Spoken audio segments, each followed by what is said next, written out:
এই দুনিয়াতে কেউ কারো জন্য নয়, সবাই সবার জন্য। আপনি যদি ভাবেন যে আপনার পাশে কেউ আছে বা আপনাকে বিপদে পড়লে আপনাকে সহযোগিতা করবে, এটা ভুল ধারণা আপনার। বিপদে পড়লে একমাত্র আল্লাহ ছাড়া কেউ আপনার পাশে থাকবে না।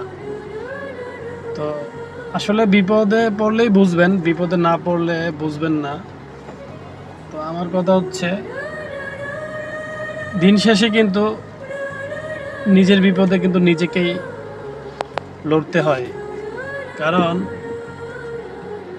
সবাই বিপদে এগিয়ে আসে না।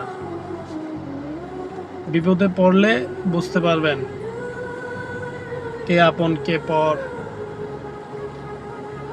তো একজনের উপর আপনি ভরসা রাখতে পারবেন, মহান সৃষ্টিকর্তার উপরে, যিনি আপনাকে সব সময় ওনার সাহায্য দিয়ে আপনাকে সাহায্য করবে। তো একটি কথা মনে রাখবেন ভাই, নিজের বিপদে অন্যের সহযোগিতা পাবেন সে আশা নিয়ে কখনো থাকবেন না। নিজের জন্য কিছু একটা করে রাখবেন, আল্লাহর উপর ভরসা রাখবেন।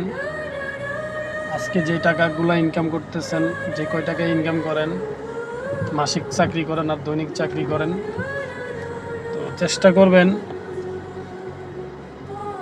যেন নিজের জন্য কিছু রাখা যায়। সব কিছু খেয়ে ফেলবেন না, নিজের জন্য কিছু রাখবেন। আসসালামু আলাইকুম, শুভ সকাল। সবাই কেমন আছেন? তো আলহামদুলিল্লাহ, আল্লাহর অশেষ রহমতে ভালো আছি। আরও একটি নতুন সকাল পেয়েছি, নতুন একটা দিন পেয়েছি। আল্লাহ হায়াতে দান করছেন বিদায় হয়তো এই দিনটা আজকে পেয়েছি। তো সবার জন্য দোয়া থাকবে, সবাই ভালো থাকবেন। আসসালামু আলাইকুম।